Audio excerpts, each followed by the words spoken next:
ちは、あわです。今回は加藤さんの新製品情報をチェックしていきたいと思います。普段は動画にすることがない新製品情報チェックですが、前回同様に今回も気になる製品があったために動画にしています。では早速カタログを見ていきましょう。まずは JR 西日本の273系ヤクモと227系500番台うららです。岡山エリア好きとしては待望の製品ですね。273系ヤクモからチェックしていきましょう。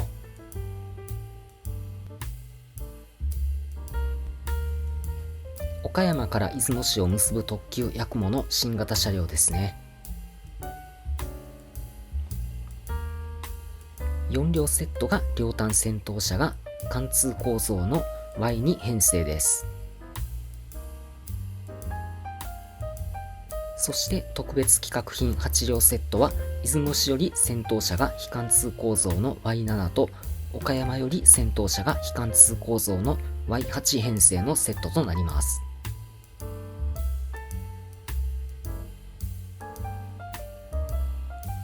全11編成のうち1から6と11編成が両端先頭車が貫通構造です。7、9編成の雲ロハ、8、10編成の雲ハは非貫通構造となります。続いて編成例を確認してみましょう。4両セットは先頭車は貫通構造でパンタ付きのモハ273がモーター車となります。8両セットは Y7 編成出雲市側先頭車と Y8 編成岡山側先頭車が非貫通構造で Y8 編成のパンタ付きのモハ273がモーター車となります。そのため Y7 編成には動力車が入らないため Y7 編成単独の4両での走行が楽しめないということになります。製品発表時点ではアッシーパーツの発表がありませんが、モハ273用の動力パーツが発売されるなら交換する手もありそうですね。2編成並結用に前面扉回パーツが4両セットには1つ、8両セットには2つ付属します。エンド表記、保安装置表記、ドアコック表記は印刷済みとなります。カプラーはフックなしボディマウント密連型カプラーが採用されています。スロットレスモーターが採用されています。低速も安定しそうですね。そして加藤さん独自の振り子機構搭載です。車体傾斜装置付きの車両の模型となると加藤さんからのリリースを期待してしまいますね。室内灯は電球色のものが指定されています。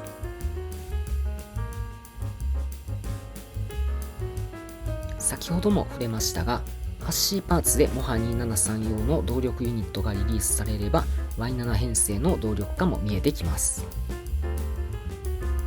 Y7 編成の動力化ができれば特別企画品の8両セットで Y7 編成 Y8 編成の単独走行での2号も楽しめそうですね。今は製品の発表のみですが、アッシーパーツの続報にも期待しましょう。続いて JR 西日本の227系500番台うららを見ていきましょう。227系は最初に0番台のレッドウィングが広島地区に導入されました。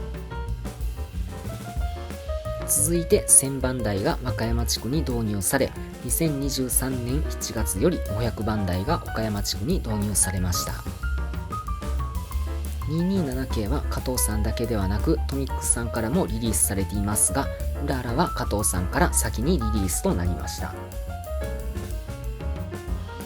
うららは山陽本線の三原から姫路のほか、瀬戸大橋線、宇野港線、伯備線などでも活躍中です。宇野港線運用のうららの全面展望動画も投稿していますので、本動画ご視聴後によろしければ概要欄よりご視聴ください。セット構成をチェックしましょう。3両セットと2両セットがあります。3両セットは中間のモハ226に、2両セットはクモハ227にモーターが搭載されています。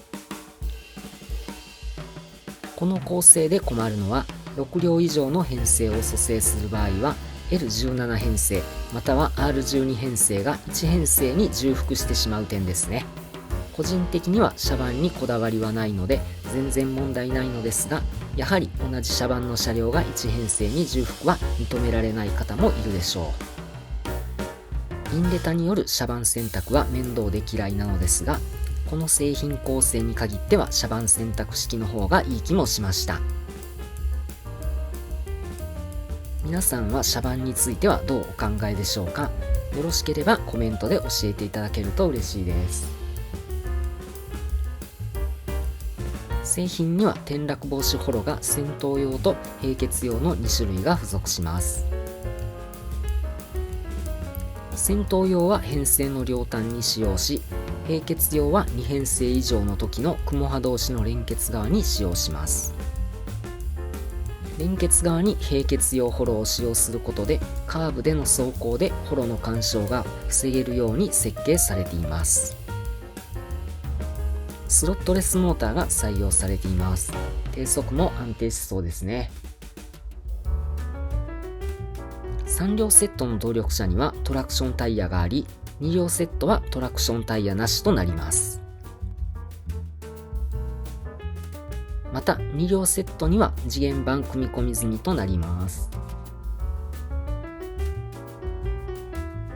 カプラーはフックなしボディマウント密連携が採用されています。また先頭車先端部に取り付け可能な電連パーツが付属します。先ほどの273系が3月発売、そしてこちらの227系が4月発売です。岡山地区の車両の連続リリースは本当に楽しみですね。次はドイツの高速列車 ICE4 の記念塗装仕様です。こちらは従来の ICE4 の赤またはグリーン帯がドイツ国旗の色に塗装された車両となります。製品は7両基本セットと6両増結セットで13両編成が再現できます。従来の製品では7両足す5両で12両編成となっています。編成はご覧のようになり、13号車が欠番となります。従来の12両編成では8号車と13号車が欠番となります。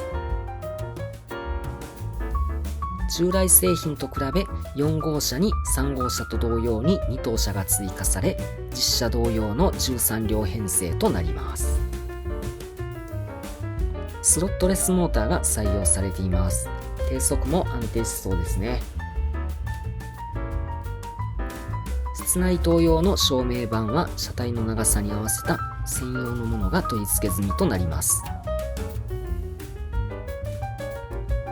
純正品の照明板では長さが足りない車両長となるため、専用の照明板が標準装備されている点はありがたいです。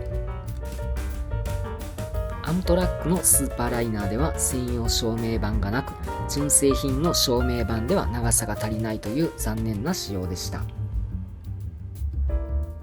車両長が長い車両や独特な構造の車両にはぜひとも専用の照明板を用意しておいていただきたいものですね。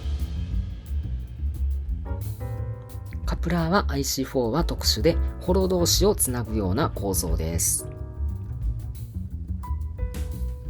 カプラーやホロの挙動については過去動画の従来製品の ICE4 の開封動画をご参照ください。次は先月発表の製品ですが、 JR 九州のトロ Q トロッコ車両タイプキットを見ていきましょう。こちらは3両セットのキット製品となります。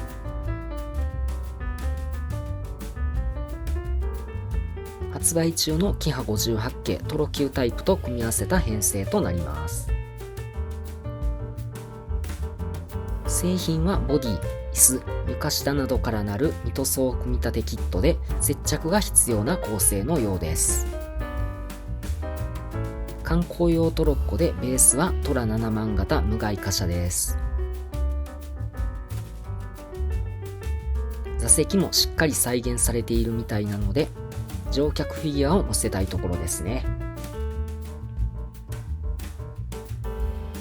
編成はトロ級キハ58や通常のキハ58との並結となります。